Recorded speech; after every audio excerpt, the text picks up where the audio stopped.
Hey, it's Candia Raquel, founder of Centro de Poder, and you are at the Sensual Sessions podcast, the place to explore moving completely free from inhibition, sensing pleasure through your senses.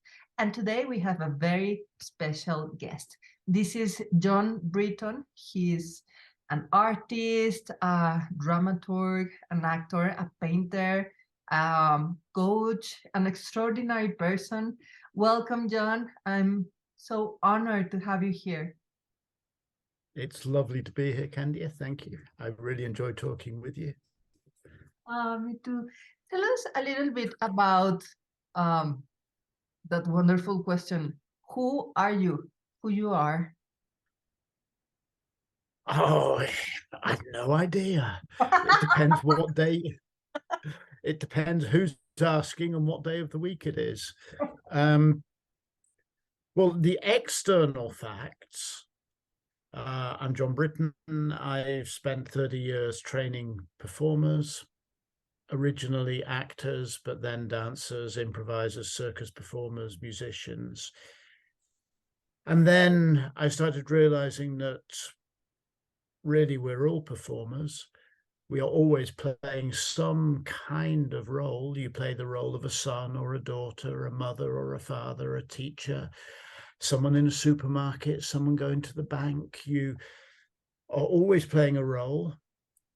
So I began to work not just with actors and dancers, but with community activists, with educators, with business people, entrepreneurs, people engaged in personal development, because the skills and the knowledge that an actor has to learn are skills and knowledge which serve anyone in any area of life, because all of us are playing a role. Now, people think that means I'm saying we're being fake. Acting is not fake. Okay. Acting is authentically playing a role. It's Okay. not real. You're not really a general or you're really a soldier, but you are really doing what you're doing. Okay. Acting is deep work.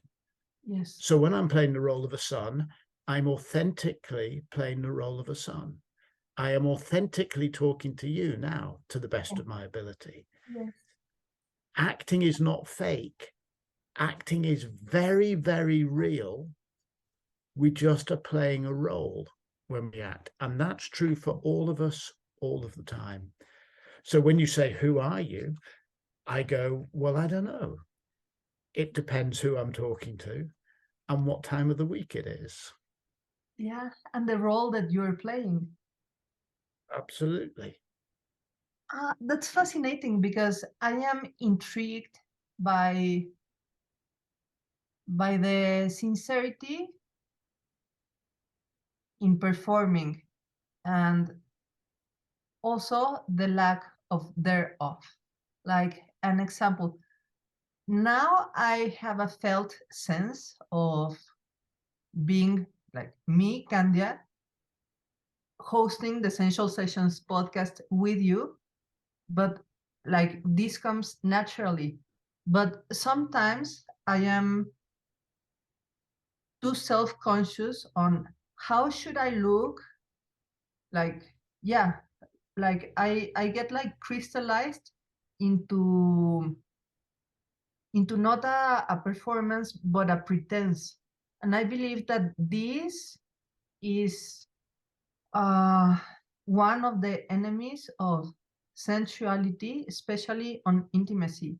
like for example, you want to seduce your beloved or whatever, and you are like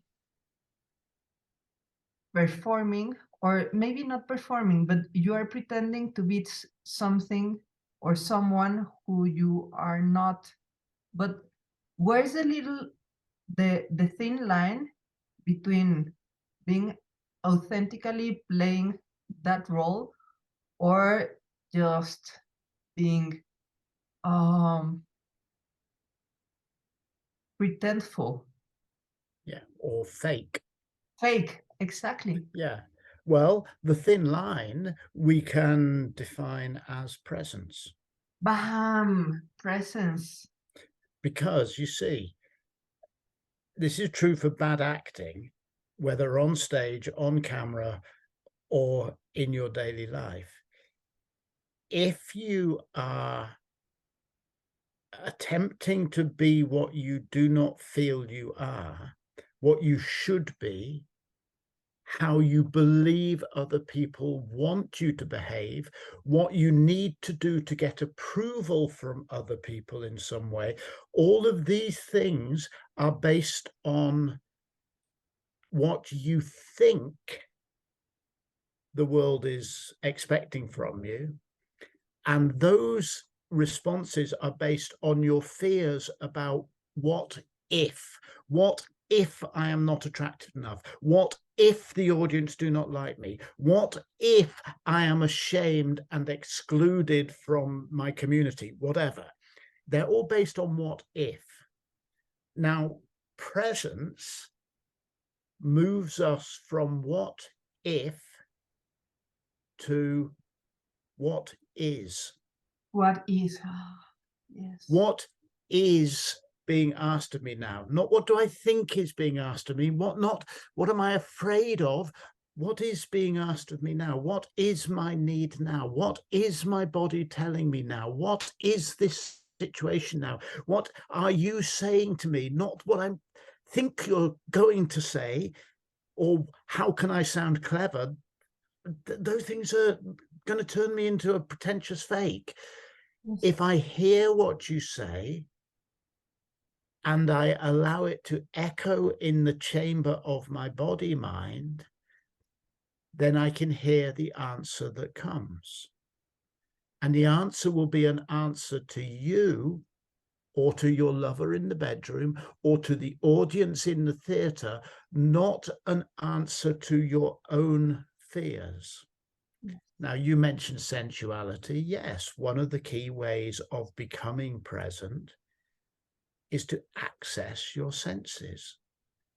If you want to know what is right now, listen, look, taste this cup of tea. Well, you can't taste it because you're not here, but I'm going to become present with my cup of tea through engaging my senses. Actually taste the liquid, actually hear, actually see.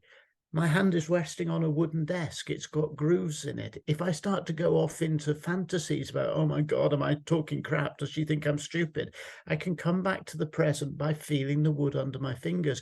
Our senses, our sensuality, are the 5 corridors we have between our inner universe and the outer universe. And we must go up and down those corridors to see both. What's at one end, the outer world? What's at the other end, my inner world? It is the senses that allows us to make that connection. And it is that connection that allows us to be real. Wow. The 5 senses are our 5 corridors of connection between our inner world and the outer world, and we can find authenticity there and well, there. We all have the experience of observing ourselves. You realize that you're thinking something. You notice that there's thoughts happening. You hear yourself singing a piece of music in your head. You might notice a tingling in your hand. I observe my inner world. Yes. So I am not my tingling hand. I look at my tingling hand. I am not the music that is going through my head. I am listening to the music in my head. So we're all familiar with that process of, that experience of self-observation. It's there's a difference between I and my lived experience. I watch my experience. There's a difference between me and that light, this computer, that cup. I'm watching those things as well. So I often describe I, the observing self, as sitting on the edge between 2 universes. And those 2 universes are the inner world and the outer world. And I am watching both of them. Of course, they're connected because what goes from the inner world enters through from the outer world enters through my senses and is interpreted through my inner world. But nonetheless, simply enough, we could say, I am looking at what's out there. I am looking at what's in here.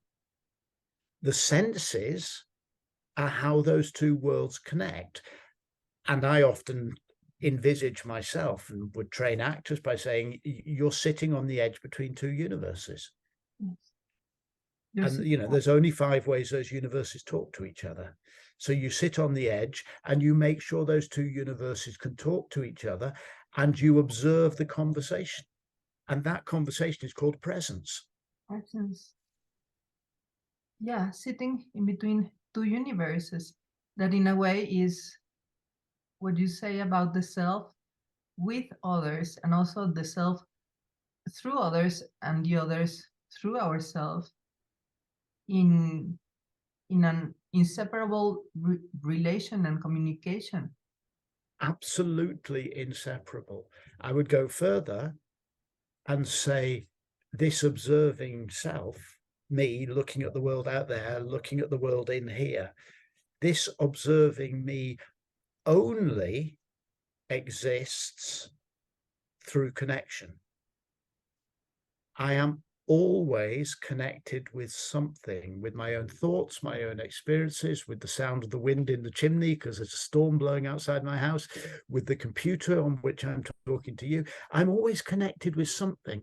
When I am not connected with anything, and the only times I'm aware of is when I'm unconscious or in non-dream sleep, because even dreams are connections with one's own brain. So the times when I am not connected with anything, I'm unconscious or I'm not dreaming but asleep, I stop existing. Because you go to bed at 11 o'clock at night and you sleep all the way through the night and you don't have any dreams. You have no sense that you existed. You disappeared. Yes. You went, it's 10 o'clock at night, 11 o'clock at night, I've finished reading my book. Good Lord, it's morning, time for coffee. You just went. You exist in connection. So it is entirely inseparable. You can't think of yourself except yourself in connectedness. Might be connection with other aspects of yourself. It might be connection with the outside world, but it is always in connection. We exist always in connection. And this leads me to wonder about the numbing of the senses on eating the whole pizza without realizing that you've just, like, I've done it many times. Like, I find that I finish the whole pizza when I am eating the last slice, and I never really realized or enjoyed until that moment. Like, I swallowed a whole pizza without tasting it. And I'm better with conversations. Like, I'm better at listening with when there's someone, but also in connection to other people. In my case, I've numbed myself, which sometimes makes me good in dealing with crisis situations, because I am like cold and more like a robot. But that also has made me emotionally handicapped in a way, because something happens and I cry 3 weeks later, or I realize what happened 4 years afterwards. And my question is, how can we, like, be in the edge of these two universes, the inner and the outer, and be in connection with our senses? Because actually we cannot not be, like, we cannot deny our connection with the world and with other people. But, like, how to set this cliche term of boundaries? For example, how can one play one's role in your life when you are having problems with your neighbors because they are making your life impossible. So yeah, like how can we handle, because in a way I realize that if you cannot process the experience of pain, it's gonna be hard to experience and process and delight in pleasure, because those are doorways, these hallways of experience that you mentioned. So yeah, like for me, the solution has been numbing the pain or numbing my listening and my perceptiveness of people that are like harmful. But that also numbs my connection with people that are like supporting and good people and the experience of pleasure in relations. Okay, so I would start by answering that by saying we should be very careful not to condemn ourselves for doing the things we need to do to survive. Okay. If you have learned, you or anyone else, me, I've certainly done this, have learned to numb yourself against experiences you find difficult to deal with, good, well done. You have found how to survive. Okay. You know, great. There is no value in condemning ourselves for having found strategies to get through the difficulties of our daily lives. Okay. Dissociation from trauma in traumatic situations, or switching off from toxic people or whatever, they're really good survival strategies. Okay. Where those things become problematic is where you are applying those survival strategies where they don't need to be survived. Yes. You know, where there isn't a threat, but you respond as if there is. There are people there with whom you would benefit from connecting, but you simply hide behind your own disconnectedness. And again, I would say there is no value at all in condemning yourself for it, because your mind is doing what your mind needs to do, which is protecting you. It is simply misreading the situation by assuming that there is a threat or a danger when actually the threat and the danger is elsewhere or in the past. So one way to begin to work with that, again, I come back to presence, is instead of working from a deep level fear of what if this is a toxic situation, what if this person, is to say, engage with what is. What is? Come back to the sensuality of the moment. Go, is there actually a threat here? If there is, dissociate, switch off, do whatever you need to do. If there's not, within the boundaries, small step by small step of the boundaries of feeling safe, choose to engage. Choose to engage. Step by step and slowly. Presence is a fundamental part of that. Now, the deeper level, I think, of the answer to that question for me within the work I do in Self with Others is to train yourself to become a virtuoso in the playing of your own system. Yes. It's practice.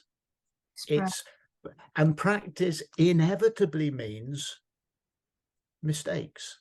Yes. Okay. Errors. You know, if you want to be able to go, God, I really want to play that piece of music on the piano, you've got to screw up a lot along the way.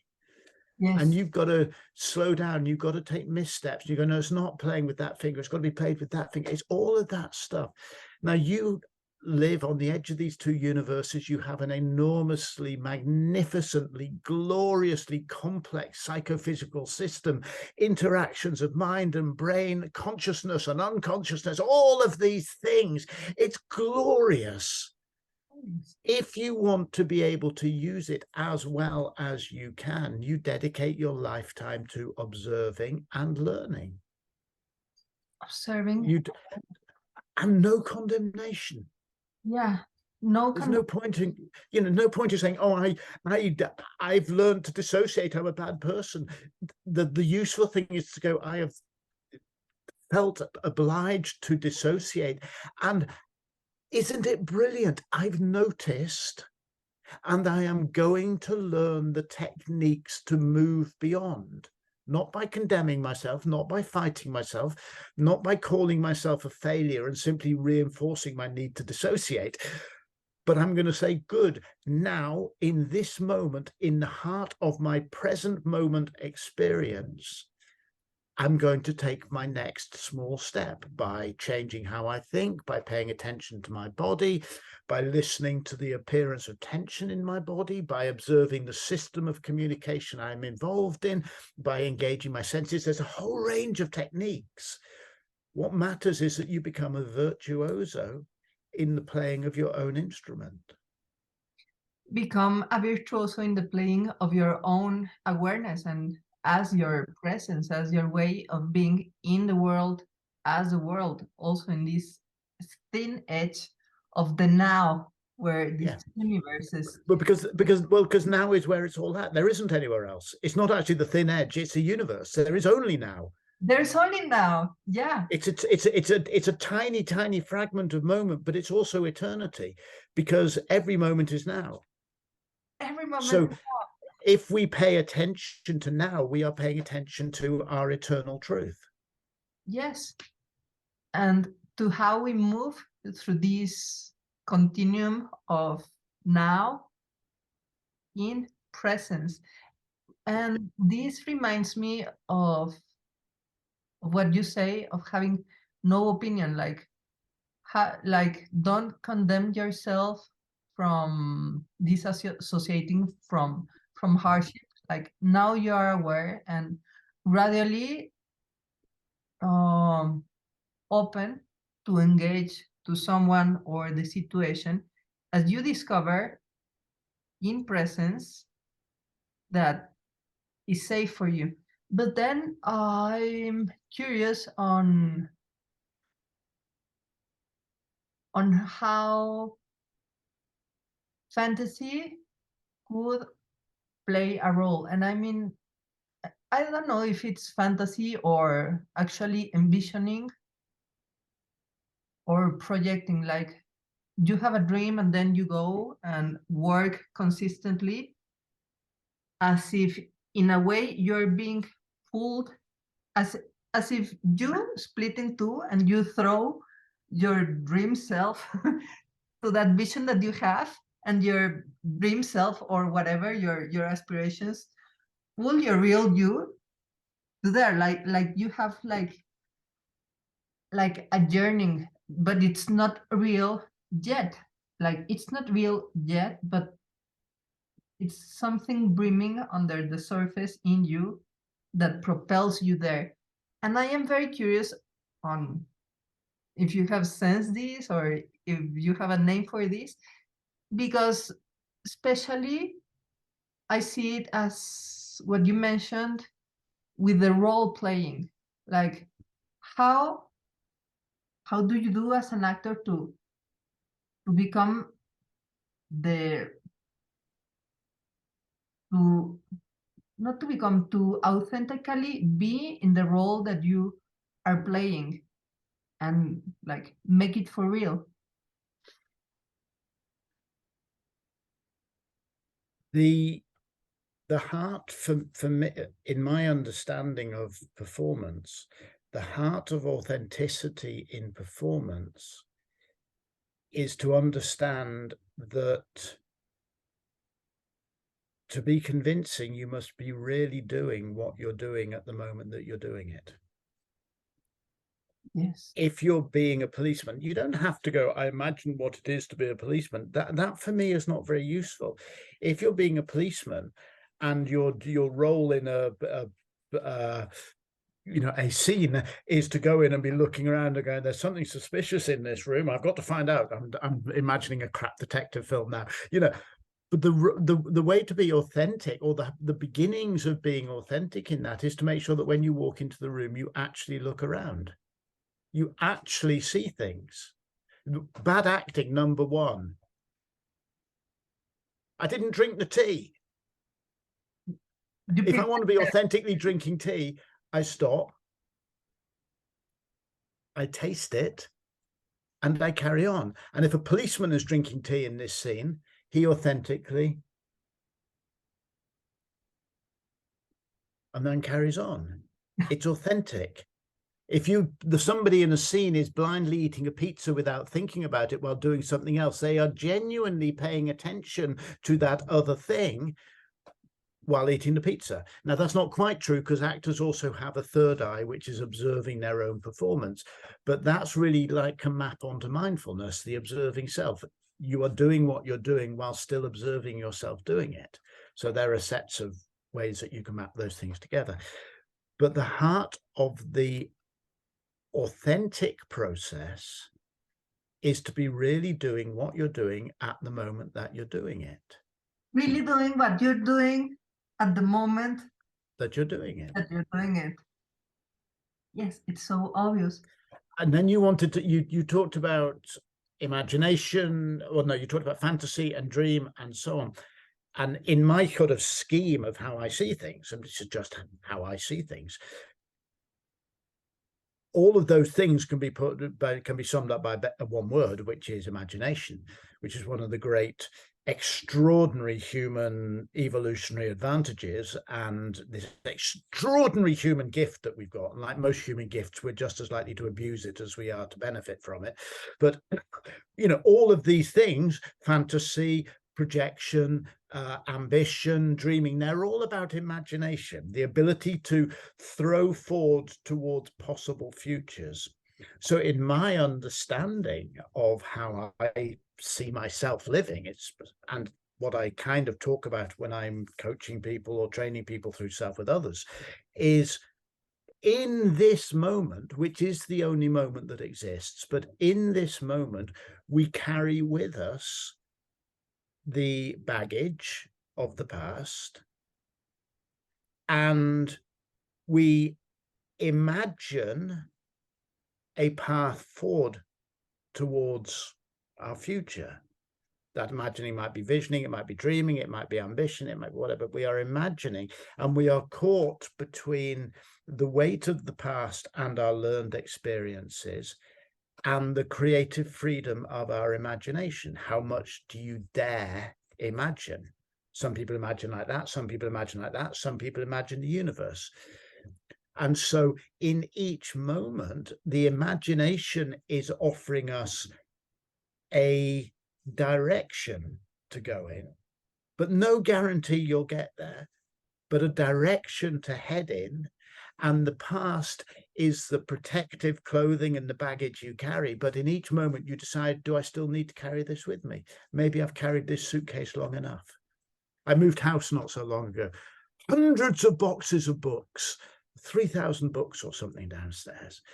Really, I should have done a process of saying, will I ever read this book again? Should I carry it with me? Some of them I've been to Australia and back, when I lived in Australia, and I haven't read them. Books I bought 40 years ago, still haven't read them. Been to Australia, came back, now moved to Ireland, But we choose what to put down. But it is a choice. Not an easy choice, but it is a choice.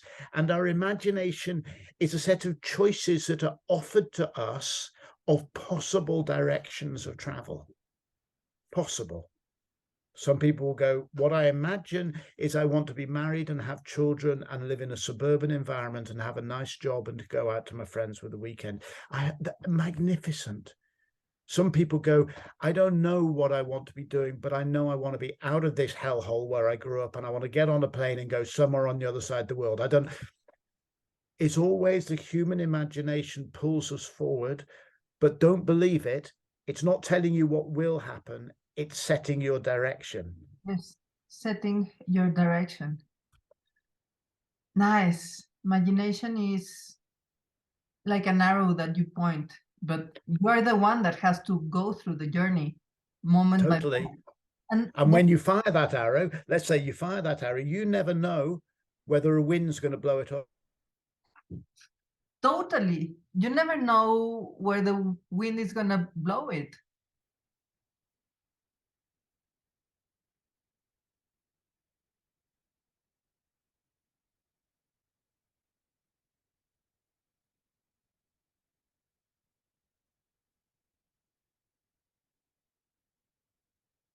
Frozen.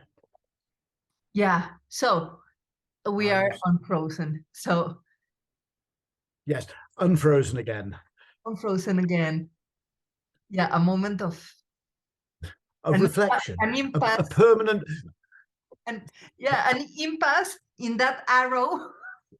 a permanent moment of presence. A permanent moment of presence, which leads me to another question that is okay. So imagination not leads you, points a direction, and you lead yourself step by step. So now I am curious on what's your take on arriving. So I have two examples that are similar. For me, there was always a big challenge to perform on a theater. At that edge moment of of making the first step into the stage, like I am in the dressing room doing my makeup with the corset, and I mean you can see that the makeup is a makeup, and I can see that it's Candia. And then, like, the moment I enter stage, it's the arriving into the role, or a driving into the ambition destination, and maybe also arriving into the make believe of a sincere performance. So for me it's like a very challenging edge between those two universes, and it's like breaking into the now. And the other example is like when you are about to go to bed with your beloved, or something, and you are like in your mood and your fantasy, and like how do you go through that before and after of states, of roles, and of actions? Because I have found myself being with the beloved and going through the grocery list of of the supermarket out of nowhere, and yeah, like the wrong moment and the wrong place to check on the to-do list. Well, when I am at the supermarket, I am super hot thinking of the boyfriend or whatever. Or yeah, or like being on stage, and suddenly I listen the popcorn of someone eating as I am doing my virtuoso movement. So yeah, like how can you be present? Yeah, how can you handle a change of state, a change of action, a change of role in an authentic and present way? Well, the underlying answer is continually to maintain your presence. Mm-hmm. One of my definitions of presence is our natural state when we are not distracted. To become present, you eradicate distraction. We don't have to do anything to become present. We have to stop doing something. We have to stop being distracted. Presence is not somewhere to get to. Presence is somewhere to return to. So if you find that you are losing your authentic presence because you have fallen into distraction, the process is to be mindful enough to notice you have become distracted and mentally disciplined enough to choose not to be distracted. Sensual engagement is the shortcut back to presence. Mental discipline is the way that we maintain presence. Mindfulness is our ability to observe when we have lost presence. So the 8 principles of presence I work with are mental disciplines. They are when you notice that you have become distracted, they are ways of guiding your thinking away from distraction and back into presence. So you're getting super hot in the supermarket when you're supposed to be working out which tin of tomatoes to buy. The mental discipline is to go, I notice I've got super hot in the supermarket and it's distracting me from buying tomatoes. Come back and pay attention to the tomatoes, which is not a very interesting thing to do. It is perhaps more interesting the other way, when you're going, I'm about to go to bed with my beloved, and I've suddenly started wondering whether I bought the right tin of tomatoes, to notice you've done that and go, no, come back to sensuality, come back, reaccess the relationship between your inner and outer world in this moment, and then discipline your thoughts. Now, again, disciplining your thoughts sounds very rational. I must remember to pay attention. We learn to discipline our thoughts rationally. Once we have embodied it, it happens naturally. Just as you learn a piece of complex choreography or acting or music, you learn it rationally. You go, no, I move my right foot and then I move my left foot, or I must project this word, not that word, or it's that finger, not that finger when you're playing. It's slow and it is rational and detailed step by step. But the aim is not to be, about to go to bed with your beloved and go, I must remember the 8 principles of presence. That's hardly romantic. The aim is to have embodied those, Yes. so that they become how you engage with the world. Just as accessing sensuality is not something you want to walk through your day and 10 times a day go, I must remember to access my sensuality. You do it so often, it becomes how you walk through your day. Yes. Yes. You walk through your day sensually engaged. I go for a walk and I don't go, I must remember to listen to the sound of the sea. I simply hear the sound of the sea. Yeah. I'm used to listening. I'm used to focusing my thoughts. And yes, I screw up and it goes wrong. And, and then you use your rational mind to bring you back onto the path you need to be on. But the aim, excuse me, the aim is to embody our conceptual thinking and our sensual knowledge so that they become embodied knowledge.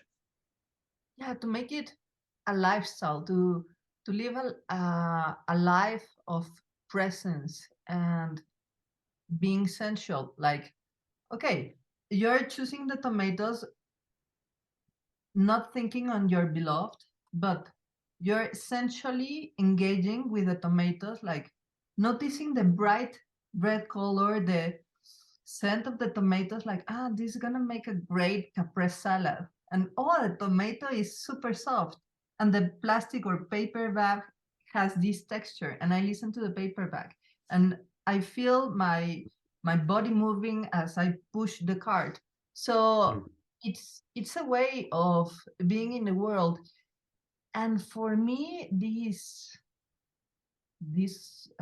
concepts of presence and being here in the moment gives me the sense of taking ownership of your experience. Yes. And really assuming the authority with yourself, because I am a rebellious person, but I am also very well behaved. like I I am polite and educated and whatever. And there's a point where you have to be relentless from the part of yourself that is uh, self-conscious and worried with the what if in regards to the others, bypassing the what is. So it's like, no, this is not the moment to worry about the IRS or I don't know, global warming. I am now with my beloved, and it's not that the rest of the things or my responsibilities don't matter. So I feel that it's very important to be your own authority and Mhm. authorize yourself to be present with the tomatoes and nothing else. In the same way that you authorize yourself to delight in your intimate pleasure with your beloved. And the same way that, So I would, yeah, which is uh, basically saying the same thing, but the phrase I would use is to give yourself permission to live in the center of your own experience. yes, to give yourself To permission. give yourself permission. It is about authorization. I perfectly accept that, but there's something I think we so often withhold permission from Yes, ourselves. yes. We devalue the lived experience that we're having, and we devalue it because we don't think we are worth paying attention to. Ah, So we don't pay attention to our experiences because we have been taught we are inadequate. You're inadequate because you're not clever enough, you're not pretty enough, you're not tall enough, you don't wear the right makeup, you're the wrong sexuality, you're the wrong ethnicity, you're this, you're that, you're not good enough. And because we take that right inside us, right from the age of 6 months, we fail to give ourselves permission to pay attention to our lived experience. And for me, it's a generous act of saying to ourselves, hey, you know, this life you're living, live it. Experience it, whether it's your lover or a tomato, experience it. And of course, there's going to be times when you stuff a pizza down your mouth because you're thinking about something else. That's okay. It's not about wandering around like you're trying to be the Buddha all the time. It's about giving yourself permission to return to the center of your own life story. yes. Giving yourself permission to return to the center of your life story. It's the biggest thing I try to do in my coaching work and my mentoring work, and a lot of my writing, but particularly in coaching and mentoring, is to create space for people where they give themselves permission. I don't give them anything. They don't need my permission. Create space where they give themselves permission to treat themselves with the respect that they ought to be treated. And frankly, if you don't treat yourself with respect, who are you going to treat with respect? And the heart of treating yourself with respect is being willing uncritically to engage with your present moment experience. Give yourself Even if that's a supermarket buying tomatoes. yes. And how can you take this experience, this beingness at the center of your center, that is the experience of the now, to relate with the others? How is it possible to relate with others without being carried away, especially for women that not not everyone, but culturally we are educated to be caregivers and to self-sacrifice. And yes, it's pleasurable to take care of other people, but I feel that there is an extra challenge to not forget about oneself. Like, how can we relate, truly relate, without losing our own center?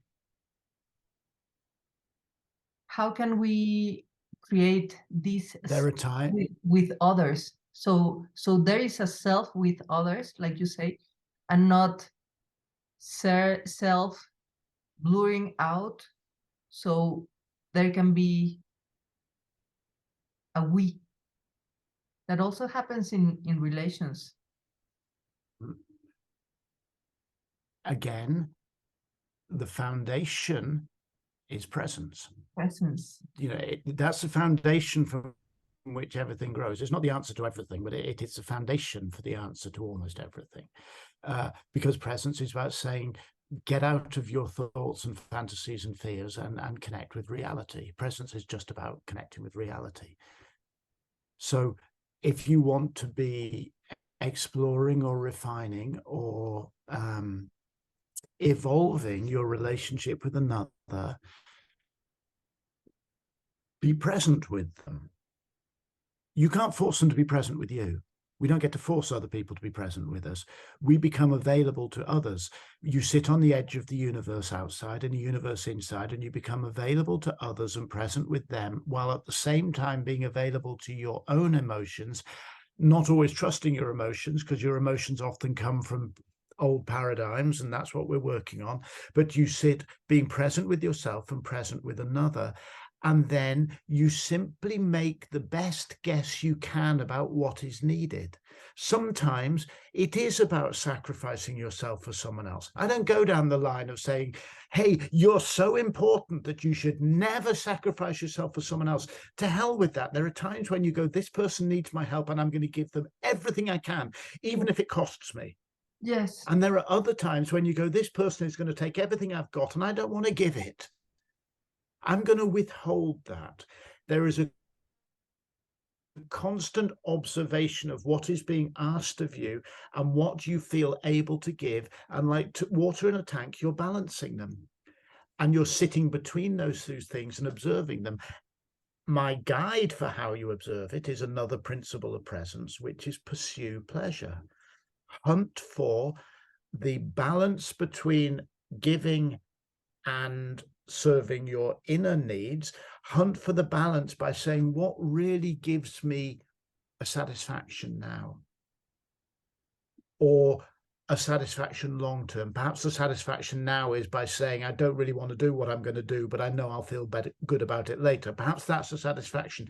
But you guide yourself by listening to what gives you, well, Joseph Campbell said, follow your bliss. What gives you bliss, whether that's immediate bliss, which the Greeks would call hedonia, hedonism, or long-term bliss, which is, the Greeks would say, I can never say this, eudaimonia, I think it is, well, not very well pronounced, which is long-term pleasure.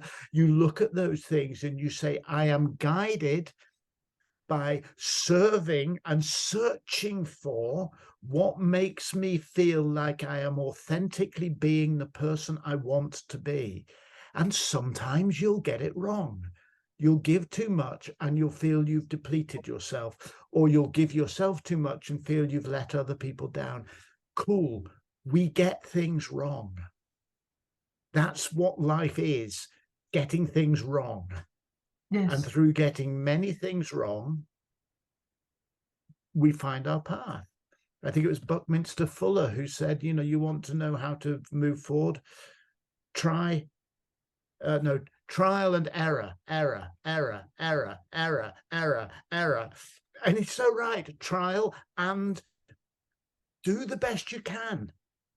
And then observe, review, and let that observation and process of review guide your decision-making next time, without beating yourself up. Yeah, completely free from condemnation, having no opinion. We can only grow from self-acceptance, because self-acceptance is reality. This isn't a Facebook meme. Hey, accept yourself. None of that crap. Self-acceptance is reality. It is Yeah. saying, I am who I am right now, the good bits, the bad bits, the successes, the failures. Self-acceptance is looking at reality and saying, this is what we have to work with. And self-acceptance isn't complacency. It's saying, this is what I work with, and I give myself permission, or to use your word, authority, to evolve and to grow and to change. Yeah. Self-acceptance is also humbling, and at the same time it's like gives me a sense of divine pride, because it's like, this is the reality, this is who and how I am now, flawed and wondrous, and here I am with putting all the meat on the grill, like no reserves, coming fully into the present of the present, like really being involved in this moment. And sensuality and pleasure and satisfaction finally led me to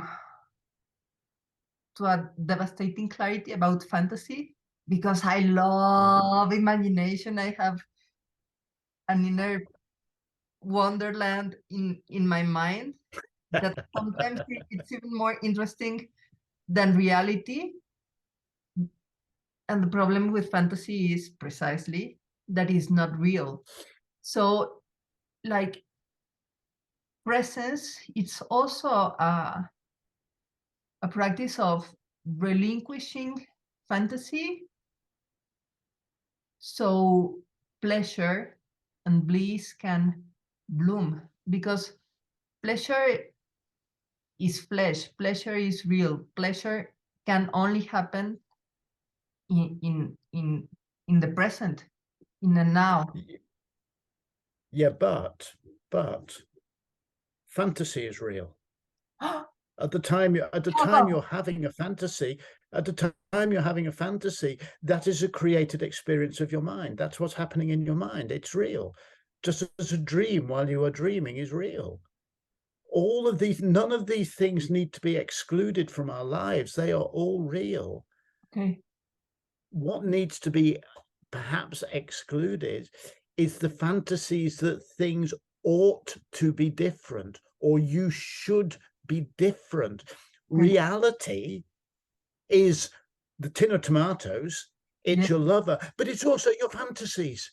If you sit there and you're dreaming about, some intimate fantasy, or about being on a spaceship, for the time you're doing it, it's real and it's part of your human capacity. Why would you condemn that? Why would you throw that away? You were born with this extraordinary imagination. Don't put that down. Okay. Let that be your guide. Let that be your gift. Put down the crap which you have been taught that you are not good enough. Okay.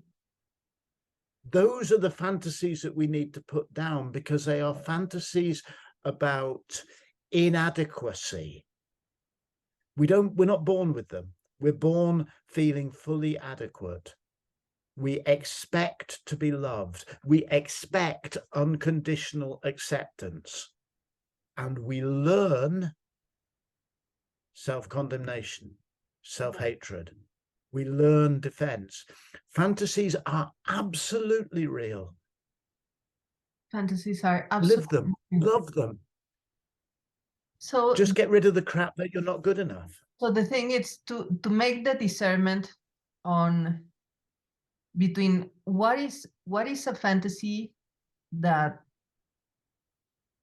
it's a true expression of, say, your desire, your imagination, or your whatever, and not a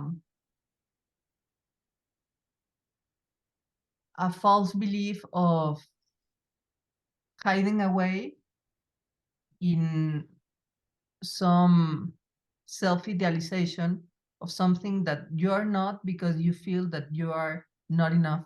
Am I getting it right? Yeah, all I'm saying is that fantasy is part of the human imagination, and the human imagination is one of the greatest gifts we've evolved. So to condemn fantasy is to condemn you being human. And how does fantasy But can play in this realness of playing a role, of authentically performing? Because I mean, I have played being a vampire and I love that as much as I would like to. I am not a vampire. Well, maybe I wouldn't like. Would you like to be a vampire and live forever? no, No. no, definitely not. Definitely not. I wouldn't mind being in a vampire film. I was brought up on Bela Lugosi films. I always thought that he was amazing. He was Count amazing. Dracula and all of that.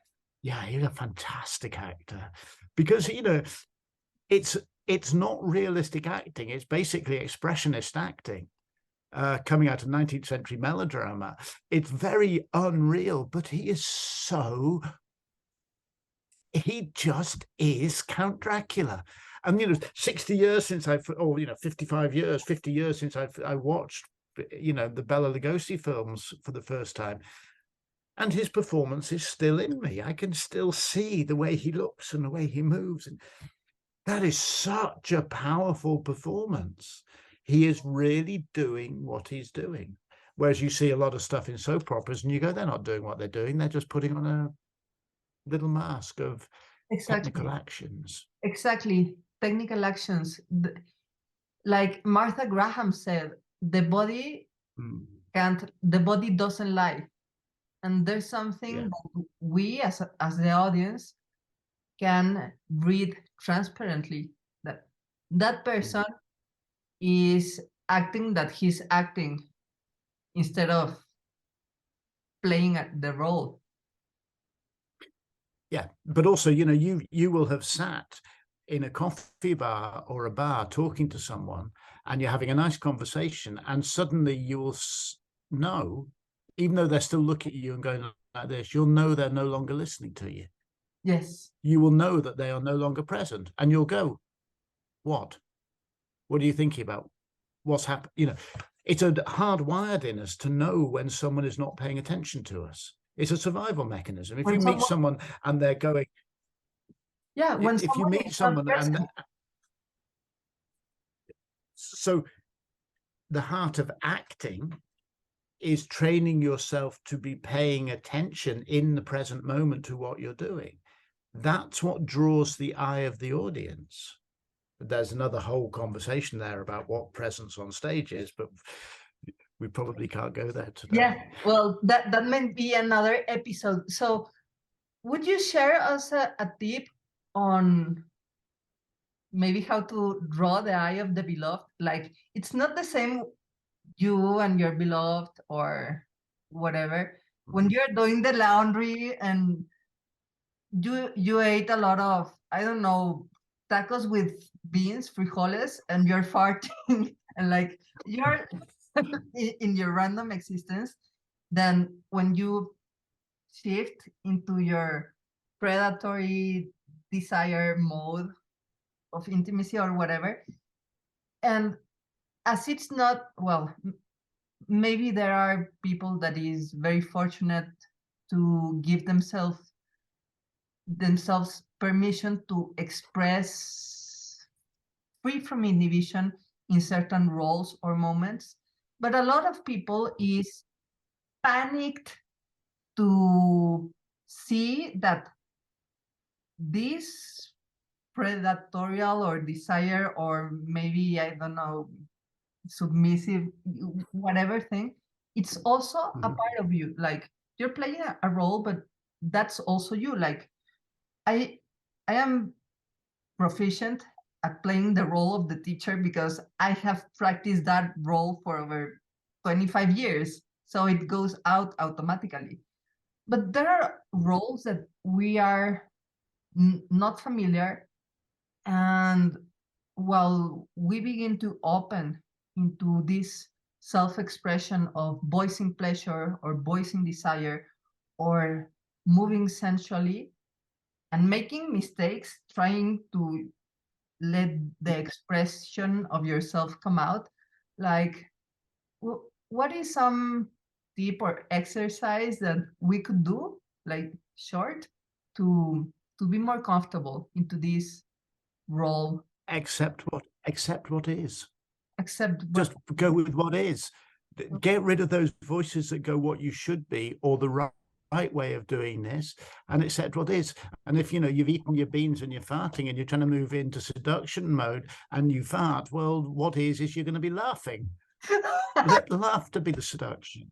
Yeah, and If you sort of go, I'm trying to be all sort of dominant and I feel a bit foolish, then let yourself feel a bit foolish. yes, And either you will inhabit the role in humor or you will grow into the role in seriousness. And both of those are fine. There's no right way to be a human being. So just work with unconditional acceptance of what is and get rid of the voices that go, the universe ought to be different. The universe is not going to change just because you think it should. yes, It's bigger than you are. yeah, definitely super mega ultra bigger than the universe. Yeah, accept what is and move with radical acceptance of you and let And what of course, and we become present and respond to what's happening. yeah, and It's always about being present and responding. And that also creates the space for the other to exist in your experience and react to you instead of canceling the other and try to cancel the world by fitting everything on your idea of what should be because you feel that you're not worthy or whatever. And actually it reminds me that the most fascinating people is, for me, are, and also the moments and interactions are those candorous moments of shared presence that you are at the very edge of yourself where you don't even know who you are because you are becoming you moment by moment and becoming as who you are in that specific interaction with the other. Yes. Yeah. Yeah. Tell us a little bit more about the self with others, which is a concept that's very fascinating to me. So, yeah. So self with others is a framework for thinking and a framework for acting in the world. It's really the stuff that I've been talking about here, understanding that we live in interconnection, working through deepening our ability to be present, working with self-acceptance, all of the things that we've been exploring here, sensuality, pleasure, all of those things. Self with others began as a way of training performers, but now I use it very broadly. And basically there's two functions in it. First of all, it describes the world because we are brought up with a whole load of things about we should be this, or the mind is separated from the body, which is of course an utter lie, all of these things. And so it helps. This isn't a belief system, it's based in simple research. It helps explain and describe the world as it is, and then it gives people tools and techniques to be able to change themselves and to navigate in the world, so that they can align themselves with reality, align themselves with the fact that we're all part of nature, we're all interconnected with each other, that, all of these things that are so important. First, understand the world, then learn how to transform yourself in the world. It's used now, I use it in my coaching business. I teach self with others as a framework of thinking to other people. It's used by coaches, it's used by therapists, health workers, business people, entrepreneurs. I still teach performers occasionally. It's used sometimes by people who come out of spiritual domains who are interested in exploring that sort of area. It's I call it a framework for thinking. It helps whatever you bring in. Self with Others integrates your personal experience and knowledge and truth, helps you integrate it to create solid ground on which you can stand as you try to navigate your way through the world. It gives us a firm way of being in the world, understanding that I must be in authentic connection with myself. I must be in authentic connection with the people that I'm with. I must be in authentic connection with the natural world. I'm in connection with culture. I'm in connection with history. I'm in connection with everything. And all of those connections can be changed and developed and evolved. So it's a way of seeing yourself in the world, which I think, well, I know after 30 years of work and getting a lot of responses from people, offers people real strength in navigating their own lives, putting themselves at the center of their own lives, while also being kinder and of greater and deeper service to those that they are in community with, and so on. So that's Self with Others. Fascinating. Self with Others gives you a strong foundation to be in the world. So how can we learn more about it? Do you have a website? Yeah, come to my website at www.johnbritton.co, just co, nothing else, nothing, not com or anything like that, johnbritton.co. Come to my website. It's currently being redesigned, but it will be up and running again in about a week. I've had a bit of a back-end problem with my website.